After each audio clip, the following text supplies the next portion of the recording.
ஆன்மீக அன்பர்களுக்கு வணக்கம். இன்று நாம் பார்ப்பது அறிந்த கோவில் அறியாத ரகசியம். திருப்பெரும்புலியூர் அருள்மிகு வியாக்ரபுரீஸ்வரர் திருக்கோயில் பற்றி பார்க்கலாம் வாங்க. புலிக்கால் முனிவர், இவரை வியாக்ரபாதர் என்று அழைப்பார்கள். இந்த முனிவர் இறைவனுக்கு எளிதாக பூப்பறிக்க தன் கால்களை புலிக்காலாக மாற்றிக்கொண்டாராம்.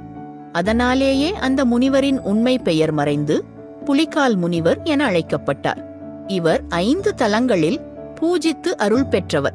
பெரும் புகழ் பெற்ற புலியூர், சிதம்பரம், எருகத்தம் புலியூர், ராஜேந்திரப்பட்டினம், ஓமாம் புலியூர், திருப்பாதிர் புலியூர் என்பன இவர் பூஜித்த 4 தலங்கள். 5வது தலம்தான் இப்போது நாம் பார்க்க இருக்கும் பெரும்புலியூர். திருப்பெரும்புலியூர் அருள்மிகு வியாக்ரபுரீஸ்வரர் சுயம்பு மூர்த்தியாக அருள்பாலிக்கிறார். கிழக்கு நோக்கிய 3 நிலைகளை கொண்ட ராஜகோபுரம். கோபுரத்தின் மீதுள்ள சிற்பங்கள் பழமையானவை. கீழ்ப்பகுதி கருங்கற்களாலும் மேற்புறம் சுதையாலும் ஆனவை. கோபுர வாயிலிலிருந்து நேரே பார்க்க மூலவர் தன்னிலவாக பிரகாசிக்கிறார். கோயிலுக்குள் நுழையும் போதே சிவசாநித்தியம் மனதை நிறைவிக்கிறது. திருஞான சம்பந்தர் இத்தலத்து இறைவன் மீது பதிகங்கள் பாடியுள்ளார். அவை ஒவ்வொன்றையும் தம்மீது ஆணை என்பது போன்ற பாவனையில் பாடியிருப்பதுதான் சிறப்பு.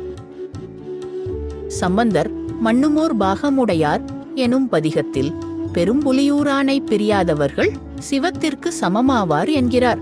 இவரை வழிபடுவோர் தந்துயர் நீங்கி நிறைவளர் நெஞ்சினராய் நீடுலகத்திருப்பாரே என்று நம்பிக்கையோடு ஆசி கூறுகிறார். சகல ஞானிகளும் வீழ்ந்து பரவித்து துதித்த பெரும்புலியூர்நாதரை பணிந்தால் அவர் பெருவாழ்வு தந்தருள்வார் என்பது திண்ணம். கருவறையில் இறைவி 4 கரங்களுடன் நின்ற கோலத்தில் அருள் பாலிக்கிறாள்.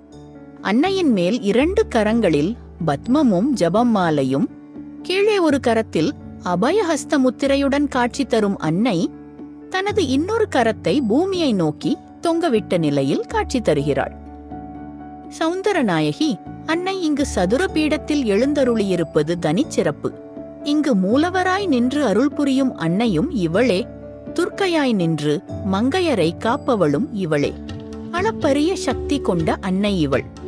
அற்புதமாக வெளிப்பிராகாரத்தில் உள்ள கருவறை பீடம் தாமரையின் மீது அமைந்திருக்கிறது. சிற்ப நுட்பங்கள் வாய்ந்த அந்த கமல பீடம் பார்ப்பதற்கு அரிதானது, அழகானது. இத்தலத்து இறைவனையும் இறைவியையும் தரிசனம் செய்வது சிதம்பரம் நடராஜர், சிவகாமி அம்பாளை தரிசனம் செய்வதற்கு சமம் என பக்தர்கள் கூறுகின்றனர். வாய்ப்பு உள்ள அன்பர்கள் திருப்பெரும்புலியூர் சென்று அருள்மிகு வியாக்ரபுரீஸ்வரரை தரிசனம் செய்து அனைத்து செல்வமும் பெற்று நலமோடு வாழுங்கள்.